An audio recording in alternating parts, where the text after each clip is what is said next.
Hello champions, welcome to our channel. तो आज की थर्ड क्लास है, क्लास 10th आईसीएससी के लिए हम लोग जो है लाइट के सेक्शन को कवर कर रहे हैं। इससे पिछले सेक्शन में हम लोगों ने refraction through a glass slab और प्रिज्म के बारे में आपसे बात की थी। आज बातों को थोड़ा सा और आगे ले जाया जाएगा और आज हम बात करेंगे रियल एंड एपरेंट डेप्थ के बारे में और साथ ही साथ बात करेंगे concept of total internal reflection of light. तो ये दो चीज़ें जो है बहुत इंपॉर्टेंट हैं बोर्ड एग्जाम के लिए। तो सारी चीज़ों को बिल्कुल ध्यान से देखते रहिएगा और लास्ट तक वीडियो देखेंगे तो आपको ये दोनों टॉपिक बिल्कुल क्लियर हो जाएंगे। तो चलिए मैं बताता हूँ आपको रियल एंड एपरेंट डेप्थ के कॉन्सेप्ट के बारे में। देखिए, आपने अक्सर कभी ऐसा देखा होगा कि अगर आप अपनी फैमिली के साथ घूमने गए हों और कोई स्विमिंग पूल आपने देखा हो तो वो स्विमिंग पूल आपको उतना गहरा नहीं दिखाई देता जितना कि वो एक्चुअल में है। ठीक उसी तरीके से कि पानी की टंकी को छत पे खड़े होकर देखिए और पानी की टंकी का ढक्कन उठाइए तो आपको ऐसा लगेगा कि उसका बॉटम क्या है, ऊपर की तरफ उठा हुआ है। सो द वाटर टैंक और लेक और swimming pool become shallower, मतलब they appear less deep than they actual, मतलब जितने वो वास्तव में गहरे होते हैं उतने गहरे हमें दिखाई नहीं देते। तो इसका रीजन क्या है? इसका रीजन है रिफ्रैक्शन ऑफ लाइट। तो आज इसी चीज को हम डिकोड करेंगे कि ऐसा होता क्यों है। चलिए, तो आज का टॉपिक की पहले टाइटल हम लोग यहाँ पे लिख देते हैं। तो आज के टॉपिक का टाइटल है real and apparent depth. Real and apparent depth. देखिए, एपरेंट का मतलब होता है कि जो आपको दिखाई दिया या जो आपको अपीयर हुआ, एपरेंट डेप्थ। तो रे डायग्राम से हम लोग समझना चाहेंगे कि ऐसा हुआ क्यों। तो चलिए कंसीडर करते हैं एक कंटेनर जिसके अंदर कुछ पानी भरा हो। तो एक कंटेनर हम लोग यहाँ पर ले रहे हैं। तो कुछ इस तरह से देखिए, एक कंटेनर में ले रहा हूँ। ये कंटेनर हमने ले लिया और इस कंटेनर के अंदर जो है पानी भरा है। कुछ लोग कह रहे हैं कि सर इसके अंदर स्टिंग एनर्जी भर दो। अगर इसके अंदर मैं स्टिंग एनर्जी भर दूं तो भाई ये जो कंटेनर है ना ये भागने लगेगा। तो इसलिए स्टिंग एनर्जी नहीं भरते हैं, इसके अंदर जो है हम लोग पानी भर देते हैं। वैसे स्टिंग एनर्जी जो है गरीबों की रेडबुल है। ठीक, आगे चलते हैं। अब हम बात कर रहे हैं कि ऑब्जेक्ट यहां पर है, ये ऑब्जेक्ट है। देखिए, हमेशा याद रखिएगा जब आप किसी चीज को देखते हैं, है ना, जैसे मान लीजिए हम लोग बाहर खड़े हैं और हम बाहर से इस ऑब्जेक्ट को देखेंगे तो रे ऑफ लाइट क्या होगा, ऑब्जेक्ट से हमारी तरफ आएगी। ठीक, और अगर ऑब्जेक्ट हमें देखे, मान लीजिए मछली है, मछली जल की रानी है, जीवन उसका पानी है। अगर ये मछली हमें देखे तो रे कहां से चलेगी, रे हमारे से मछली की तरफ चलेगी। यानी कि हमेशा याद रखिए जिस चीज को आप देखते हैं ना, रे जो है वहीं से स्टार्ट होगी और आपकी तरफ आएगी। ठीक है, आपने स्कूल में किसी को देखा यानी कि वहां से रे चली और आप तक पहुंची। ठीक है, प्रिंसिपल ने आपको देखा, ठीक, तो रे आपसे चली और कहां पहुंची, प्रिंसिपल तक पहुंची। ठीक है, तो इसलिए अगर आप चाहते हैं कि आप किसी को दिखाई ना दें तो आप जो आपसे रे निकल रही हैं या रिफ्लेक्ट करके जो रेज आ रही है उनको ब्लॉक कर दीजिए, आप दिखाई नहीं देंगे। यही जो है आप कह सकते हैं कि आप इनविजिबल हो जाएंगे। ऐसा करना खतरा से खतरनाक है और खतरे से भरा हुआ है, मत कीजिएगा, कर नहीं पाओगे। डायग्राम पे ध्यान दीजिए। ठीक है, क्या करना है। अच्छा, हम देख कहां से रहे हैं, ये हमारी आंखें हैं। ठीक है, आजकल तो वैसे आई फ्लू चल रहा है तो लेकिन फिर भी हम आंखें बना देते हैं। ठीक है, ये देखिए, ये आंखें हैं, हम बाहर से देख रहे हैं, बाहर से हम इसको देखना चाह रहे हैं इस तरह से, ये आंखें हैं हमारी। ठीक है, अब देखिए मैं यहां पर दो रे यहां बनाऊंगा क्योंकि आप सभी लोग जानते हैं कि किसी भी रे डायग्राम को बनाने के लिए एटलीस्ट 2 ऑप्टिकल रे चाहिए होती है, हमें 2 रे चाहिए होती है। अगर 2 रेज आपके पास है तो आप इजीली क्या कर सकते हो, क्या कर सकते हो, इजीली आप रे डायग्राम बना सकते हो। 2 बनाइएगा, 2 से ज्यादा मत बनाइएगा। एक ऑप्टिकल रे जो बिल्कुल सीधी चली गई, आपको पता है कि कोई ऑप्टिकल रे अगर परपेंडिकुलर गई है तो उसमें कोई डेविएशन देखने को नहीं मिलेगा। ठीक, तो ये ऑप्टिकल रे बिल्कुल सीधी चली गई और इसके अंदर कोई डेविएशन देखने को नहीं मिला। एक ऑप्टिकल रे जिसको हम थोड़ा सा इस तरीके से भेजना चाहेंगे, थोड़े से इंक्लाइन एंगल से भेजना चाहेंगे, क्योंकि रिफ्रैक्शन कैसे होगा बताइए जल्दी से। रिफ्रैक्शन जो है डेंसर टू रेयरर होगा। तो आप सभी लोग जानते हैं द ऑप्टिकल रे goes away from the normal, optical रे नॉर्मल से दूर जाएगी। तो अगर ऑप्टिकल रे नॉर्मल से दूर जाएगी तो यानी कि ऑप्टिकल रे कुछ इस तरह से हो जाएगी, ये तिरछी हो गई, है ना। तो इस ये आंख को हम इधर बना लेते हैं, ये आंखें इधर है, ये देखिए, ये देखा जा रहा है।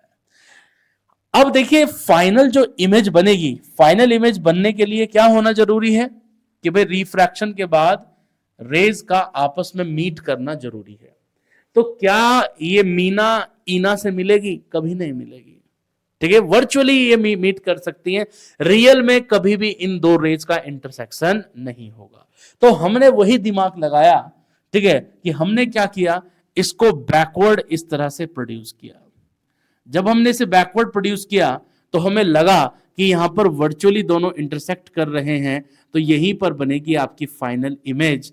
यानी कि ये वाटर टैंक कितना गहरा था, ये वाटर टैंक इतना गहरा था, इसको हम आरडी कहते हैं, आरडी माने रियल डेप्थ, ठीक है। और दिख कितना रहा है, दिख आपको ये रहा है एडी, एडी माने एपरेंट डेप्थ, ठीक। तो आप डायग्राम से क्लियरली देख सकते हैं कि जो एपरेंट डेप्थ है वो रियल डेप्थ से क्या है, छोटी है। तो यानी कि कोई भी स्विमिंग पूल या कोई भी आपका वाटर टैंक जब आप उसको देखोगे तो आपको कम गहरा नजर आता है, ठीक। लेकिन मुद्दे की बात यह नहीं है, मुद्दे की बात यह है कि इन दोनों में रिलेशन क्या है, कैसे हम रिलेट करेंगे फॉर्मूले से कि रियल डेप्थ और एपरेंट डेप्थ के बीच में क्या रिलेशन है। तो आइए चर्चा में भाग लेते हैं हम लोग, हिस्सा लीजिए, ठीक है। मान लेते हैं कि भाई ये जो अंदर जो डेंसर मीडियम है उसका रिफ्रैक्टिव इंडेक्स μ2 है, और बाहर जो मीडियम है उसका रिफ्रैक्टिव इंडेक्स कितना है, μ1 है। तो हम एक काम करते हैं, इन एंगल को हम लेबल्ड कर देते हैं यहां पर, ये एंगल हमारा I है और ये एंगल हमारा R होगा, ठीक है।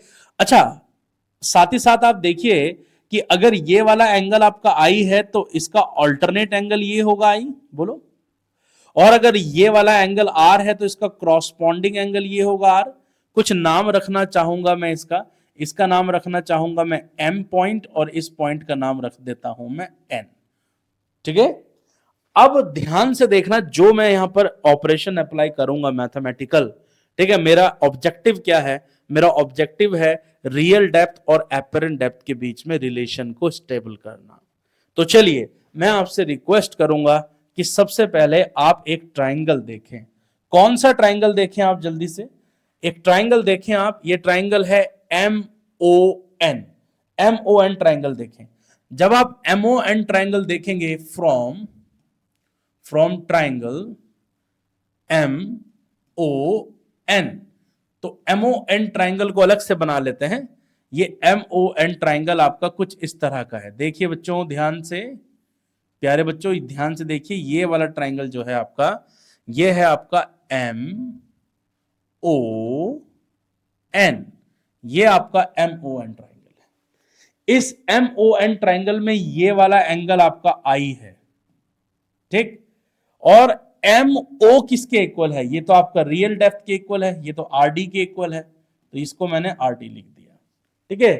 प्यारे बच्चों एक काम करते हैं, अगर मैं यहां से आपको कहूं कि यहां साइन I की वैल्यू मुझे बताओ, तो आपको पता है कि साइन क्या होता है आपका, परपेंडिकुलर ओवर हाइपोटेन्यूज होता है, ठीक है। तो ये एंगल आपका 90 डिग्री है, ठीक। तो अगर मैं यहां से साइन I की वैल्यू आपसे पूछूं तो आप नाराज मत होना, sine I is equal to, I के सामने परपेंडिकुलर कौन हुआ, MN, तो ये हो जाएगा परपेंडिकुलर MN, और डिवाइड कर दीजिए प्यारे बच्चों किससे, ON से।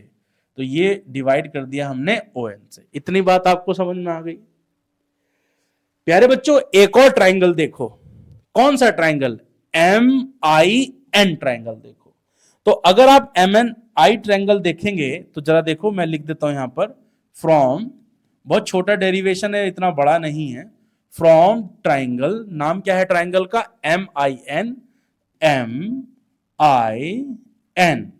सो MNI ट्राइंगल को दोबारा बनाते हैं, तो ये MNI ट्राइंगल यहां बना लो, ये M, ये आपका N, ठीक है, और ये है आपका I, ठीक है, और इसको इस तरह कंप्लीट करो, ठीक है, ये कंप्लीट किया।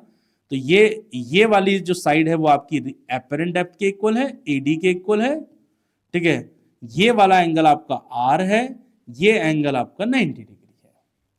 अगर मैं आपसे कहूं कि बच्चा साइन आर की वैल्यू बताओ कितनी होगी, तो आप नाराज मत होना मेरे भाई, sine r is equal to क्या होगा, आर के सामने परपेंडिकुलर कौन है, M N, M N over hypotenuse कितना है, ये है आपका आई एन, तो ये हो जाएगा आपका आई एन। इतनी बात आपको समझ में आनी चाहिए। ये फर्स्ट है और ये हमारी सेकंड इक्वेशन है। देख लीजिए एक बार, आपको पूरा क्लियरली समझ में आया होगा कि कैसे कैसे हम लोग ट्रिग्नोमेट्री का यूज कर करके आगे बढ़ने की कोशिश कर रहे हैं। अब एक काम करते हैं, ये जो साइन आई है और ये जो साइन आर है, अब आप कहोगे सर आपने साइन आई और साइन आर क्यों निकाला, क्योंकि मुझे स्नेल्स लॉ अप्लाई करना है, और स्नेल्स लॉ क्या बताता है, sine i upon sine r is equal to constant. तो इसीलिए मैं साइन आई और साइन आर की वैल्यू को कैलकुलेट कर रहा हूं। अगर मैं इन दोनों को डिवाइड कर दूं तो नाराज मत होना, देखते रहो, sine i implies sine i over sine r, sine i over sine r. तो साइन आई का वैल्यू कितना था, वापस चलो, साइन आई का वैल्यू कितना था, M N over O N. तो साइन आई का वैल्यू था आपका M N divided by O N. आप डिवाइड किससे कर रहे हो, साइन आर से। साइन आर से डिवाइड करने का मतलब है आप उसके रेसिप्रोकल से मल्टीप्लाई कर दो, तो ये क्या हो जाएगा, I N over M N. तो ये बन जाएगा आपका I N over M N. ठीक, ये एम एन से एम एन कैंसिल हो जाएगा, तो ये क्या हो जाएगा आपका sine i over sine r is equal to I N over O N. ये यहां तक पहुंच गए। अब ध्यान से देखिएगा, अगर मैं ये कहूं कि आई और आर एंगल बहुत छोटे एंगल हैं, है ना, अगर हम ये कहें कि आई और आर क्या है, बहुत छोटे एंगल हैं, तो ये जो ओ एन होगा ये नियरली किसके इक्वल होगा, ओ एम के इक्वल होगा। आप कह रहे हो कि ऐसा कैसे हो सकता है सर, बच्चे अगर मैं एक ट्राइंगल यहां पर बनाऊं, देखो जरा, एक ट्राइंगल यहां पर बनाऊं और मैं इस एंगल को छोटा करता चला जाऊं, ये देखिए छोटा करता चला जाऊं, तो इस वाली साइड की वैल्यू नियरली इस वाली साइड के इक्वल होगी, है ना। तो हम कहेंगे, हम लिखेंगे अब यहां पर क्या लिखेंगे, लिखने वाले हम लोग, हम कहेंगे as I and R are very small, I और आर बहुत छोटे एंगल हैं, तो हम क्या कहेंगे, तो हम कहेंगे I N is equal to, I N किसके इक्वल हो जाएगा, आई एम के इक्वल हो जाएगा।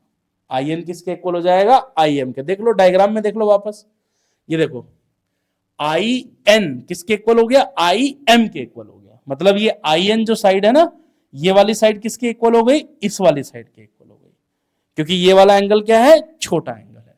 उसी तरीके से ओ एन किसके इक्वल होगा, ओ एम के इक्वल हो जाएगा। ठीक है, तो इसी तरीके से जो ओ एन है, ठीक है, वो नियरली किसके इक्वल होगा, ओ एम के इक्वल हो जाएगा। तो उठा के रख दीजिए इसको ऊपर, तो क्या हो जाएगा, sine i over sine r is equal to, ठीक है, आई एन की जगह हम रखेंगे आई एम और ओ एन की जगह रखेंगे हम लोग ओ एम। ठीक है, अब ये जो आपका आई एम है, वापस डायग्राम देखो बच्चों, ये जो आपका आई एम है ये तो आपका एपरेंट डेप्थ है, और जो ये आपका ओ एम है ये क्या है, आपका रियल डेप्थ है। तो sine i upon sine r की वैल्यू आ गई। ठीक है, sine i upon sine r आपको मिल गया है, तो इसको यहां लिख लेते हैं साइड में। देखिए, तो आपको मिल गया है sine i over sine r is equal to, I M किसके इक्वल है, ये है एपरेंट डेप्थ के इक्वल। ठीक, और ओ एम किसके इक्वल है, ये है रियल डेप्थ के इक्वल। Equation number third. अब स्नेल्स लॉ यूज करो, यूजिंग स्नेल्स लॉ। अब स्नेल्स लॉ लगाने का तरीका हमेशा याद रखना, स्नेल्स लॉ लगाएंगे कैसे, हमेशा आप याद रखिए कि जो एंगल बना है ना आई, वो कौन से मीडियम में बना है, वो म्यू2 मीडियम में बना है। तो कैसे लगाना है स्नेल्स लॉ? स्नेल्स लॉ लगाने का तरीका, रिफ्रैक्टिव इंडेक्स इनटू उस मीडियम में कितना एंगल बना उसका साइन इज इक्वल टू, ठीक है। अब रे कहां चली गई, फिर μ1 वाले मीडियम में चली गई, और μ1 वाले मीडियम में कितना एंगल बना, आर। तो अब इज इक्वल टू क्या करना है, ये लिखना है μ1 और ये साइन आर। इस तरीके से स्नेल्स लॉ लगाना है, ऑलवेज गलती नहीं होगी, आप कभी भी आंसर गलत नहीं निकालोगे, हमेशा आंसर सही आएगा। इसी तरीके से आपको स्नेल्स लॉ लगाना है। तो sine i upon sine r कितना हो जाएगा, sine i over sine r, इसकी वैल्यू कितनी आएगी, μ1 बाई μ2, μ1 बाई μ2। तो ये हो गई हमारी फोर्थ इक्वेशन। अब थर्ड और फोर्थ को इक्वल कर दो, तो कितना हो जाएगा, implies μ1 over μ2 is equal to AD divided by RD, ठीक। तो अगर मैं इसको उल्टा कर दूं, रेसिप्रोकल कर दूं इसका, ठीक है, या फिर एक काम करो, इसको लिख लो ऐसे, μ2 1 over μ2 μ1 is equal to AD over RD, क्योंकि हम हमेशा डेंसर का रिफ्रैक्टिव इंडेक्स निकालते हैं किसके रिस्पेक्ट में, रेयर के रिस्पेक्ट में निकालते हैं। तो इसलिए वो जो μ1 था ना, उसको हम नीचे ले आए किसके, μ2 के। तो ये क्या बन जाएगा, ये बन जाएगा आपका 1 over refractive index of 2 with respect to 1 is equal to AD over RD। तो आपको फॉर्मूला मिल चुका है, क्या फॉर्मूला मिल गया बच्चा, आपको मिल गया apparent depth is equal to 1 over 1 μ2 times of RD, यानी कि एपरेंट डेप्थ क्या होगा, रियल डेप्थ से छोटा होगा, और कितना टाइम्स होगा, 1 अपॉन म्यू टाइम्स होगा, ठीक है, कितना टाइम्स होगा, 1 अपॉन म्यू टाइम्स होगा। क्लियर हो रहा है, ठीक है। अब देखिए बात करते हैं शिफ्ट की, शिफ्ट कितना होगा, किसके लिए शिफ्ट ज्यादा होगा, किसके लिए शिफ्ट कम होगा। देखिए शिफ्ट का मतलब क्या होता है, शिफ्ट का मतलब ये होता है कि real depth minus apparent depth, इस चीज को हम लोग क्या कहेंगे, शिफ्ट कहेंगे। शिफ्ट को हम डेल्टा एक्स से डिनोट करते हैं। So delta x is equal to क्या होगा, रियल डेप्थ, आरडी को आरडी ही रहने दो, एडी का वैल्यू आपको मिला है 1 ओवर म्यू, सिंपली आप इसको म्यू भी लिख सकते हो, जरूरी नहीं कि हर बार आप इसको 1 μ2 लिखो, आप सिंपल म्यू भी लिख दो। वो वेल नोन है कि वो डेंसर मीडियम का रिफ्रैक्टिव इंडेक्स है, किसके रिस्पेक्ट में, रेयर के रिस्पेक्ट में। एडी का वैल्यू रख दीजिए 1 अपॉन म्यू आरडी रख दीजिए, तो delta x is equal to कितना आ जाएगा, डेल्टा एक्स आ जाएगा 1 minus 1 upon mu times of RD। तो ये बात आपको याद रखनी है, इस चीज को हम लोग कहते हैं शिफ्ट, कि भाई कितना शिफ्ट हो जाएगा, ठीक है, कितना आपको ऊपर दिखाई देगा, है ना। तो इस चीज को हम लोग क्या कहते हैं, शिफ्ट कहते हैं। ये बात आपको ध्यान रखनी होगी, ठीक है। तो ये देखिए कंप्लीट मैंने आपको फॉर्मूला बताया। ये लास्ट वाला रिजल्ट आपके लिए बहुत इंपॉर्टेंट है, और ये कैसे कैसे हम लोग ट्रिग्नोमेट्री का यूज करते हुए आगे बढ़े हैं, ये पूरी ट्रिग्नोमेट्री को आपको समझना पड़ेगा, है ना। तो चलिए अब अगला टॉपिक स्टार्ट करते हैं। देन अभी इसके बहुत सारे केसेस हम लोग डील करेंगे।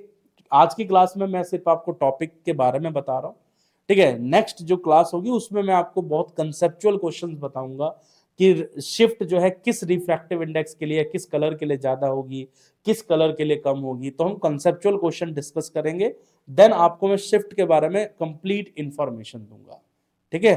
तो फिलहाल हम लोग आगे बढ़ चुके हैं, और अब हम डिस्कशन करना चाह रहे हैं किसके बारे में, टोटल इंटरनल रिफ्लेक्शन के बारे में। टोटल इंटरनल रिफ्लेक्शन को हम लोग क्या कहते हैं, TIR कहते हैं। तो अब हम बात करेंगे क्या, total internal reflection of light, है ना। Total internal reflection of light के बारे में अब हम लोग बात करेंगे। तो कुछ लोग इसको शॉर्टकट में एक दूसरे नाम से भी जानते हैं, और वो दूसरा नाम क्या है, TIR, ठीक है। इसका दूसरा नाम क्या है, TIR है, टोटल इंटरनल रिफ्लेक्शन। देखिए टोटल इंटरनल रिफ्लेक्शन क्या है। अच्छा इमेजिन कीजिए कि हम लोग जो है रिफ्रैक्शन को स्टडी कर रहे हैं और रिफ्रैक्शन जो है डेंसर टू रेयरर हो रहा है। रिफ्रैक्शन कैसे हो रहा है? Denser to rarer. ठीक, देखिए मान लीजिए ये कोई बाउंड्री है, बाउंड्री ऑफ मीडियम, और हम लोग कहां पर हैं? हम लोग इस जगह पर हैं, और नीचे क्या है? नीचे डेंसर मीडियम है, नीचे म्यू2 मीडियम है, और ऊपर रेयरर मीडियम है म्यू1। याद रखिए टोटल इंटरनल रिफ्लेक्शन क्या है? टोटल इंटरनल रिफ्लेक्शन लाइट का वो फिनोमिना है कि जब लाइट डेंसर मीडियम से रेयरर मीडियम में ट्रैवल करती है तो light get bounce back into the denser medium at a particular condition. So that phenomena is known as total internal reflection of light। और वो कंडीशन क्या है? तो आइए जरा हम लोग जो है डिस्कस करते हैं। Let's suppose we have an object in denser medium, और एक ऑप्टिकल रे हम लोग पास करते हैं which is going normally।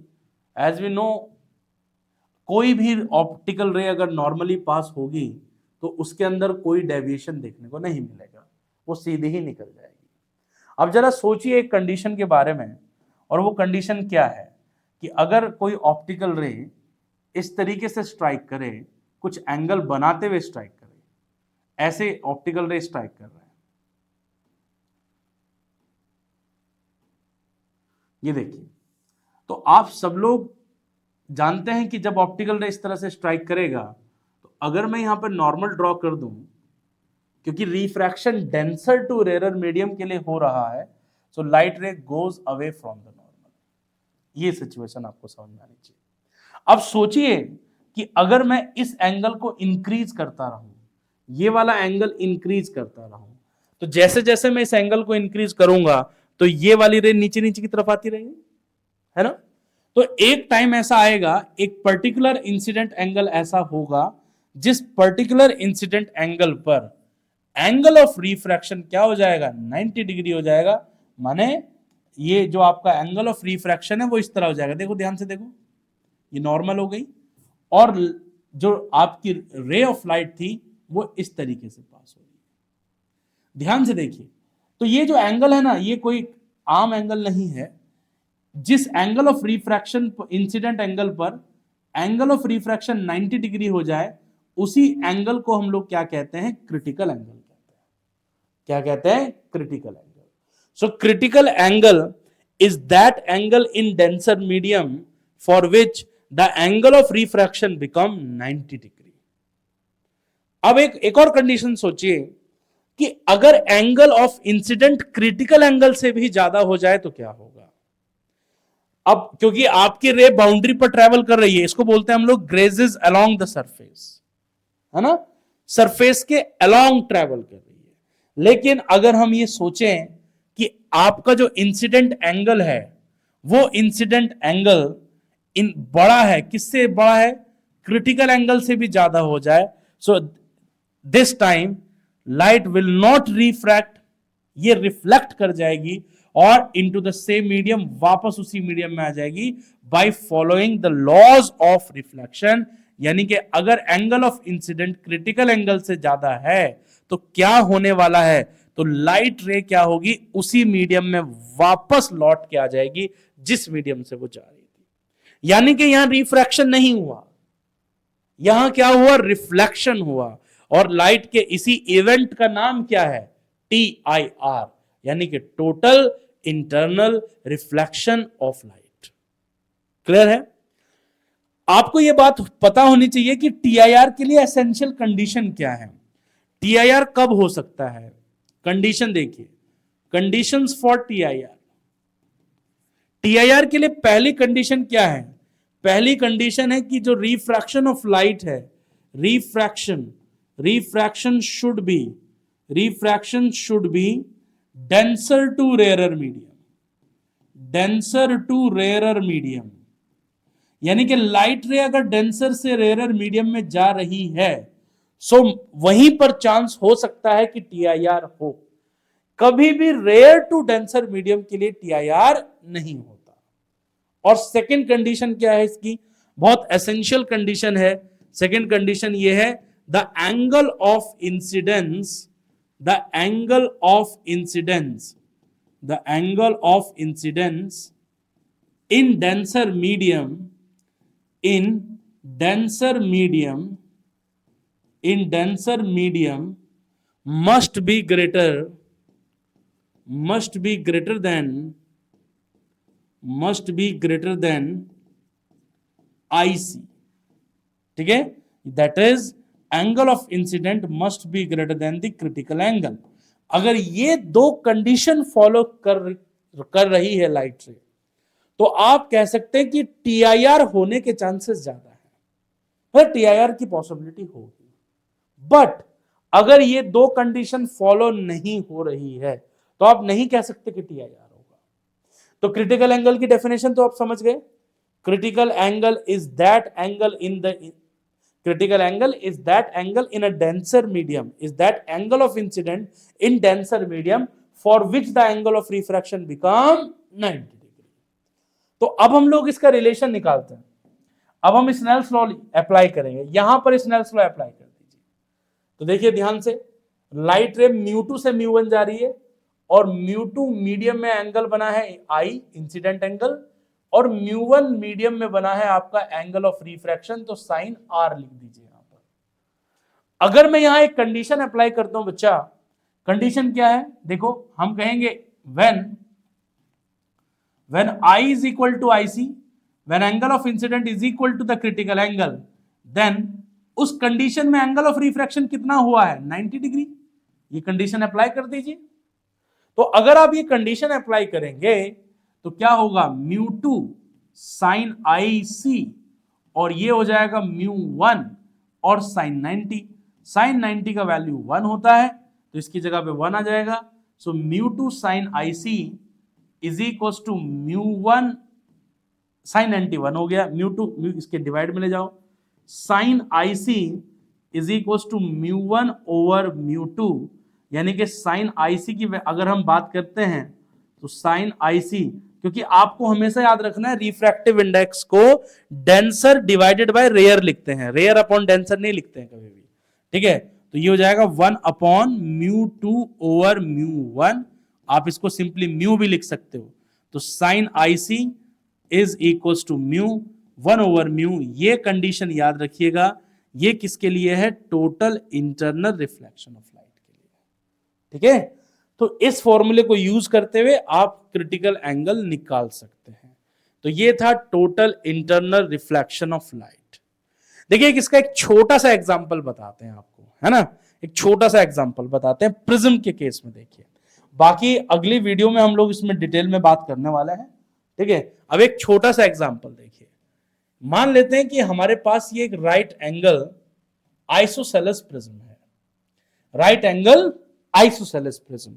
Right angle isosceles prism का मतलब क्या है कि ये एंगल तो 90 डिग्री है और ये दोनों एंगल कितने हैं, 45 डिग्री एंड 45 डिग्री है. ठीक है, और बच्चा ये बात भी याद रखिएगा, किसी मीडियम के लिए क्रिटिकल एंगल कितना होगा ये डिपेंड करता है कि उस मीडियम का रिफ्रैक्टिव इंडेक्स कितना है. So critical angle for different mediums are different. ठीक है, ग्लास के लिए ये 42 डिग्री के नियरली होता है, तो हर मीडियम के लिए क्या होता है, अलग अलग होता है. डायमंड के लिए क्रिटिकल एंगल क्या होता है, कम होता है, क्योंकि डायमंड का रिफ्रैक्टिव इंडेक्स ज्यादा है. तो इसलिए डायमंड के अंदर क्या होता है, डायमंड के अंदर मल्टीपल टाइम रिफ्लेक्शन हो जाता है, और इसलिए डायमंड जो है आपको ग्लिटरिंग, यानी कि आपको जो है स्पार्कल भी कह सकते हो, चमकता हुआ नजर आता है. तो वो कहते हैं ना कि हीरे को तराशना पड़ता है बाबूजी, क्योंकि हीरा जब खदान से निकलता है तो उसमें कोई चमक नहीं होती. ठीक है, तो तराशने का मतलब क्या है कि जब उसे लैब में ले जाया जाता है तो उसको एजेस से उसको कट किया जाता है, ताकि जब लाइट एंटर करे तो बाहर बहुत देर में निकले, अंदर ही अंदर ऐसे टीआईआर होता रहे. और जैसे ही आप जाओगे दुकान पर कि ये लीजिए डायमंड, तो आपको चमक नजर आएगी और आप बिल्कुल, मतलब आपको लगेगा यार यही लेना है, बस अब यही लेना है. ठीक है, लेकिन अभी पढ़ो, अच्छी जॉब करो, पैसा कमाओ, तब डायमंड लेना है. फिलहाल यहां पे ध्यान लगाओ. ठीक है, अब देखो ध्यान से समझो जरा, ये एक राइट एंगल आइसोसेलेस प्रिज्म है. बेसिकली मैं आपको बताना चाह रहा हूं कि टीआईआर होता कैसे. देखिए, अब हम इमेजिन करते हैं कि कोई ऑप्टिकल रे इस तरीके से पैरेलल आ रही है. आपको पता है कि नॉर्मली किसी भी फेस पर अगर लाइट रे स्ट्राइक करेगी तो वो सीधी ही चली जाएगी, विदाउट किसी डेविएशन के सीधी निकल गई। अब यहां पर क्या होगा, क्योंकि लाइट रे डेंसर से रेयरर जाना चाहती है, तो पॉसिबिलिटी क्या क्या है, या तो लाइट रे बाहर निकल जाए, या तो लाइट रे क्या करे, बाउंड्री के अलोंग ट्रेवल करे, या फिर इसके अंदर क्या हो जाए, टीआईआर हो जाए। तो ये डिसाइड कैसे करेंगे कि कौन सी बात सही है और कौन सी बात गलत है। तो आप एक काम करो, यहां एक परपेंडिकुलर ड्रॉ कर दो, ठीक है, ये परपेंडिकुलर ड्रॉ कर दिया। अब आप समझदार हो सभी लोग, ये एंगल अगर 45 है तो ऑब्वियस होगा ये एंगल भी 45 होगा, क्योंकि ये 90 है। अच्छा, अगर क्योंकि ये भी 90 है तो ये एंगल क्या होगा, 45। अब अभी हमने बताया था कि ग्लास के लिए क्रिटिकल एंगल होता है 42 डिग्री, और आपका इंसिडेंट एंगल कितना है, 45 degree. It means i is greater than i c, angle of incident बड़ा है किससे, क्रिटिकल एंगल से। तो क्या टीआईआर होगा, ऑब्वियस है होगा, ठीक। तो अगर टीआईआर होगा तो ये लॉज ऑफ रिफ्लेक्शन को फॉलो करेगा, यानी कि लाइट रे कुछ इस तरह से आएगी, क्योंकि ये वाला एंगल भी कितना होगा, 45 डिग्री। रिफ्लेक्शन में आप जानते हैं angle of incident and angle of reflection दोनों क्या होते हैं, इक्वल होते हैं, ठीक। तो जब ये लाइट रे यहां पर आई तो यानी कि ये नॉर्मली यहां स्ट्राइक करेगा, नॉर्मली अगर ये स्ट्राइक करेगा तो लाइट रे सीधी ही निकल जाएगी। तो आप देख सकते हैं कि रे डायग्राम आपको कैसे बनाना है, ठीक है। तो आपकी बुक के अंदर जितने भी डिफरेंट डिफरेंट केसेस हैं, हम सारे केसेस को डिस्कस करेंगे अगले वीडियो में, ठीक है। आज की वीडियो में हम लोगों ने बात की आपसे रियल एंड एपरेंट डेप्थ की, और साथ ही साथ मैंने आपको टीआईआर का कॉन्सेप्ट बताया। अगली वीडियो में हम कंप्लीट लाइट के आईसीएससी पीवाईक्यूज कवर करने वाले हैं, ठीक है। और जल्दी से हम लोग आईसीएससी पीवाईक्यू सीरीज अब स्टार्ट करने वाले हैं। प्रीवियस 10 इयर्स के क्वेश्चन पेपर चैप्टर वाइज हम लोग सॉल्व करेंगे, न्यूमेरिकल, थ्योरेटिकल, जितने भी, चाहे छोटा क्वेश्चन हो चाहे बड़ा क्वेश्चन हो, मैं आपको सारे क्वेश्चन का आंसर यहाँ पे दूंगा, ठीक है। और आपको पूरी सॉल्व्ड पीडीएफ मिल जाएगी, आपको जो है कहीं जाने की जरूरत नहीं है। आप बस हमारे टेलीग्राम चैनल को ज्वाइन कर लीजिए और अपडेटेड रहिए हमारे चैनल के साथ, क्योंकि आईसीएससी फिजिक्स के लिए इतना मटेरियल इस चैनल पे मिलने वाला है आपको कुछ दिनों के बाद कि आपको कहीं और जाने की जरूरत नहीं पड़ेगी। तो वीडियो अच्छी लगी हो तो लाइक कीजिए और शेयर का बटन नीचे है दबा दीजिए, ठीक है। लिंक को कॉपी कीजिए, व्हाट्सएप पे शेयर कर दीजिए। मिलेंगे आपसे अगली वीडियो में, आज के लिए इतना है।